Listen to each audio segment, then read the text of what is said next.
அடுத்த கட்சி இல்ல வந்து அடுத்த கட்டம் என்ன அரசியல் அப்படின்றத தாண்டி இதுல விடாப்பிடியாக இருக்க காரணம் என்ன?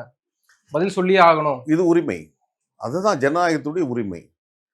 ஃபண்டமெண்டல்ஸ் ரைட்னு சொல்லுவாங்கல்ல, அடிப்படை உரிமை. நான் இந்த இயக்கத்துல ரத்தமும் சதையுமாக உழைத்திருக்கிறேன். என்னுடைய வியர்வையை பாசனமாக்கி இருக்கிறேன்.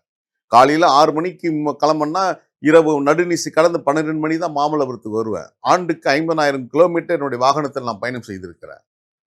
என்னுடைய முதலீடு நான் சம்பாதிக்கிற பணத்தை எல்லாம் நீங்க ஒன்றும் சம்பளம் கொடுக்கல. நான் உங்ககிட்ட எதுவும் கையூட்டு வாங்கல. நான் இந்த வேலை செஞ்சு கொடுங்க, அந்த செயல் வாங்கி கொடுங்க, யார்கிட்டும் பணம் வாங்கி ஏமாத்துறாள் நாங்க கிடையாது.